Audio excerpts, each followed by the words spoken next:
के साथ धान की खुशबू चारों ओर फैल रही थी। कविता ने देखा कि आदित्य अपने खेत के काम में गहरे डूबा हुआ है। उसकी मेहनत और लगन ने कविता को हमेशा प्रभावित किया था। उसने मुस्कुराते हुए पूछा, आदित्य, इतनी मेहनत क्यों करते हो? थोड़ी देर आराम भी कर लो। आदित्य ने हल्की मुस्कान के साथ जवाब दिया, कविता, मेहनत का फल मीठा होता है। अगर खेत से सोना उगाना है तो पसीना बहाना ही पड़ेगा। कविता ने हंसते हुए कहा, ठीक है, लेकिन अगर थक जाओ तो बताना, मैं तुम्हारी मदद कर दूंगी। दिन ढलने लगा था। दोनों अपने अपने खेतों में काम खत्म कर चुके थे। अचानक कविता के खेत में काम करने वाली एक महिला ने कहा कि उनके घर से किसी ने मदद के लिए बुलाया है। कविता थोड़ी चिंतित हो गई और तुरंत घर जाने लगी।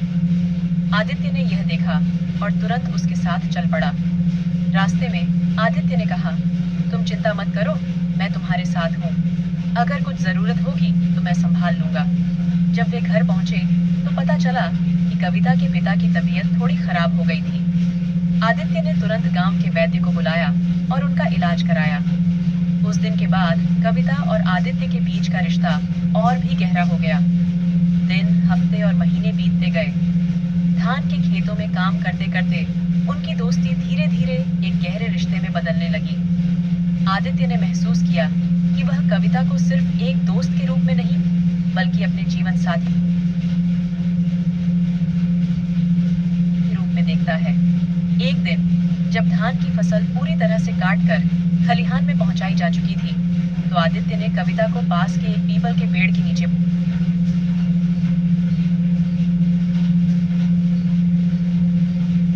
बुलाया। वहां हल्की ठंडी हवा चल रही थी और आसमान में तारे टिमटिमा रहे थे। आदित्य ने हल्की झिझक के साथ कहा, कविता, मैं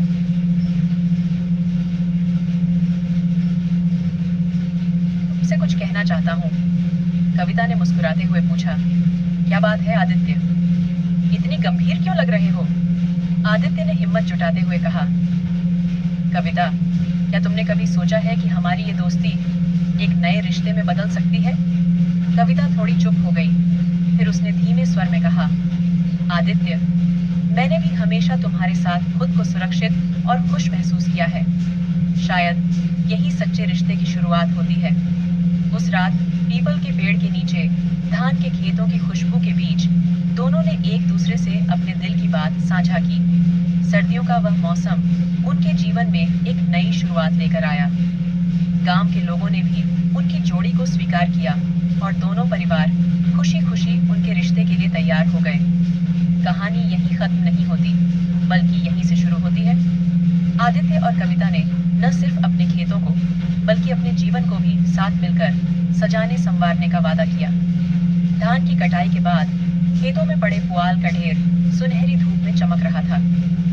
आदित्य और कविता दोनों ने दिन भर के काम के बाद कुछ पल आराम करने का फैसला किया। वे पुआल के ढेर पर बैठ गए। ठंडी हवा, खेतों की हलचल और दूर दूर तक फैली शांति ने माहौल को खुशनुमा बना दिया था। कविता ने आसमान की ओर देखते हुए कहा, आदित्य, ये सर्दी के दिन और ये खेत मुझे हमेशा से सबसे ज्यादा अच्छे लगते हैं। शायद इसलिए क्योंकि ये हमें हमारी मेहनत और रिश्तों की अहमियत समझाते हैं। आदित्य ने कविता को मुस्कुराते हुए देखा और कहा, सच कहूँ कविता, मुझे भी ये पल सबसे खास लगते हैं, क्योंकि तुम्हारे साथ जो हूँ, तुम्हारे बिना तो ये खेत और ये मौसम भी अधूरा सा लगता है। कविता ने उसकी ओर नजरें उठाईं। आदित्य की बातों में सच्चाई और एक गहरा एहसास झलक रहा था। उसने हल्के से कहा, तुम हमेशा ऐसे ही बोलते हो, लेकिन आज कुछ अलग है। तुम्हारी आंखों में कुछ और ही बात दिख रही है। आदित्य ने थोड़ा पास खिसकते हुए कहा, कविता, शायद इसलिए क्योंकि आज मैं तुम्हें बताना चाहता हूँ कि तुम्हारा मेरे जीवन में क्या मतलब है। मैं तुम्हारे बिना अपनी जिंदगी की कल्पना भी नहीं कर सकता। पुआल के ढेर पर बैठकर दोनों के बीच एक अलग ही तरह की गर्मजोशी और अपनापन महसूस हो रहा था। कविता ने हंसते हुए कहा, आदित्य, तुम्हारी ये बातें सुनकर तो लगता है कि तुमने पहले से ही कुछ सोच रखा है। आदित्य ने हल्के से कविता का हाथ थाम लिया। उसकी आवाज में एक ठहराव था। हाँ कविता, मैंने सोच रखा है कि तुम्हारे साथ ये जिंदगी बितानी है। तुम्हारे साथ खेतों में काम करना, सर्दियों की धूप में बैठना और हर खुशी और मुश्किल में तुम्हारा साथ देना है। क्या तुम भी यही चाहती हो? कविता ने कुछ पल के लिए उसकी आंखों में देखा। वह इस वक्त को हमेशा के लिए याद रखना चाहती थी। उसने धीरे से कहा, आदित्य, अगर तुम्हारे साथ हर दिन ऐसा ही होगा तो मैं हमेशा तुम्हारे साथ रहना चाहती हूँ। उनकी बातों के बीच खेतों की हल्की सरसराहट और दूर कहीं गूंजती सर्दी की रात की खामोशी थी। दोनों ने पुआल के ढेर पर बैठे बैठे एक दूसरे के करीब होने का एहसास किया। आदित्य ने कविता के चेहरे को हल्के से छूते हुए कहा, तुम्हें पता है कविता, तुम्हारी मुस्कान इस खेतों के हर फूल से ज्यादा खूबसूरत है। कविता ने मुस्कुराते हुए आदित्य को हल्के से झिड़कते हुए कहा, अगर इतनी मीठी बातें करोगे तो खेतों का काम कौन करेगा? आदित्य ने हंसते हुए कहा, काम तो होता रहेगा, लेकिन तुम्हारे साथ बिताए ये पल हमेशा मेरी सबसे बड़ी पूंजी रहेंगे।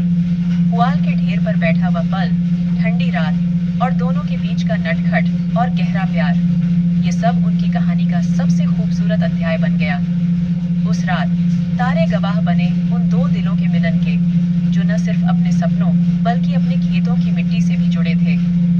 धान के इन पुआलों ने उनके रिश्ते को और भी मजबूत और रंगीन बना दिया। जिंदगी की कहानी यहीं से और खूबसूरत हो चली थी। धान की कटाई के उस खूबसूरत दिन के बाद आदित्य और कविता के बीच का रिश्ता और भी गहरा हो गया। दोनों के परिवारों ने भी इस रिश्ते को खुले दिल से स्वीकार किया।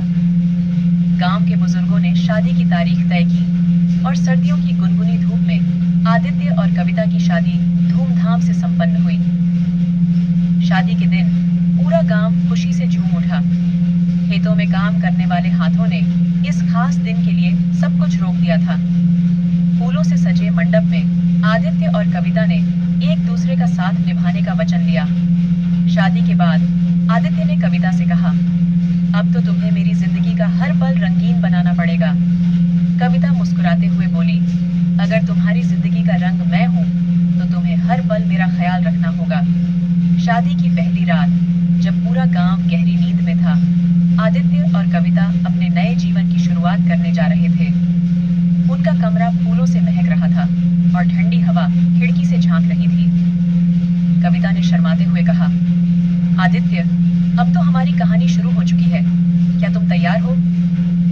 आदित्य ने प्यार भरे अंदाज में कहा, मैं तो उस दिन से तैयार हूँ जब पहली बार तुम्हें धान के खेतों में देखा था।